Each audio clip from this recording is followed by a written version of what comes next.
All right, today I'm going to be talking about how to install and use these Jetprime left side switches for the Panigale V4. And these are the road street version, not the dedicated race version.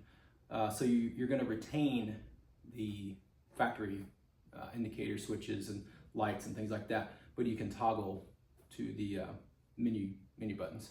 I'm going to go through how to quickly get it put on. Super easy to do. And then how to control your menus and all that fun stuff. All right.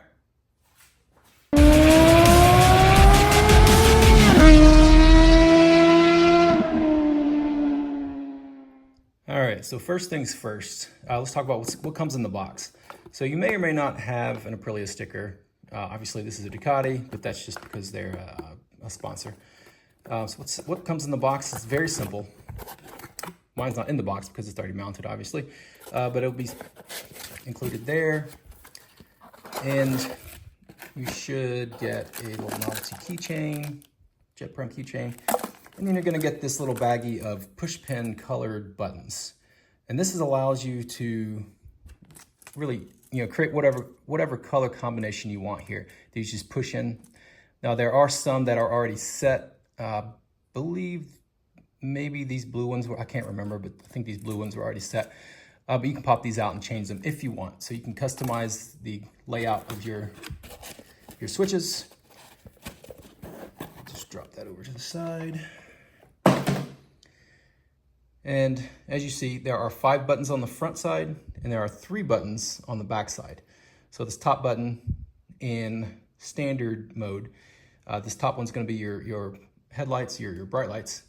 The bottom one is your horn, right indicator, left indicator, and this black button is the cancel button.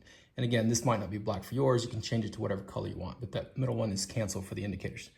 And on the back side, you've got an upper button, you've got a lower button, and you've got this kind of upper middle button back here. And again, you can set these to whatever colors you want. You don't really have to see them, but if you're into aesthetics like I am, I like mine to match. So these back ones, this is where it becomes important to remember that this upper middle button, if you feel the buttons, I don't know if you can hear that clicking, the top one is just a click in and out. It's the same mechanism. Same thing for the bottom. It's just a click in and out. It doesn't stay in. Now the middle one, that upper middle one, is a toggle. So if you can hear, if I push it in once, it doesn't make the click. Push it the second time, it clicks. Push it again, it doesn't make the click. So that's your toggle. And that's the one that allows you to switch between using your indicators and lights to switching to the dash controls. And now I'm gonna show you how to get this mounted really quick, and then we'll go into the dash controls. All right, getting this thing mounted. This is super, super easy. If you can plug something into a light socket, you can do this on your own. This is super easy to do. First thing, obviously, is getting your OEM control dismounted. It's gonna be some screws on the back of it. It splits apart, comes right off. You can just slide it off of your clip on here, your bar. Next thing, once you get that off, there are, on this Jetprime control, there are 2 4mm hex bolts on the back side of this. You can undo those, kind of split it apart, slide it on, put it back together.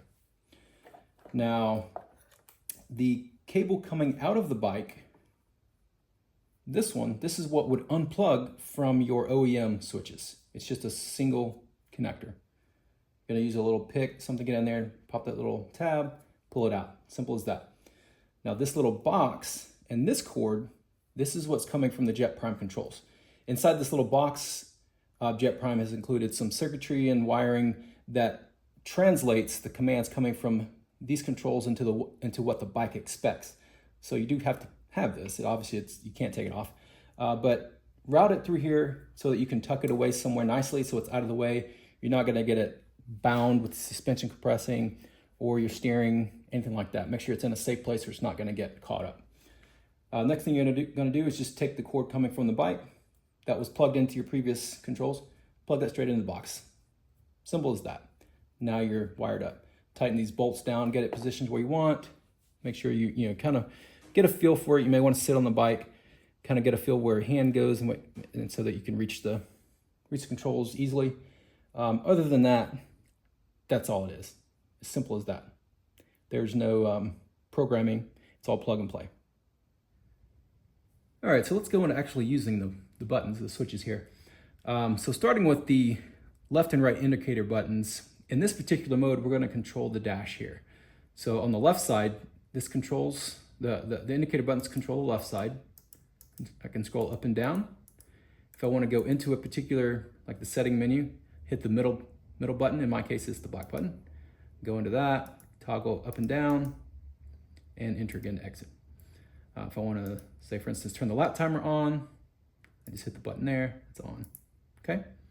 Now, to control the right side dash, it's not these buttons. It's this bottom button and the one directly behind it. So you can see I can toggle up and down with those. So let's say I want to change my engine brake controller here. It's not this enter button, which is a little confusing. It's the top one. Hit that. Now I can toggle with these buttons again, up and down for that. And again, this enter button.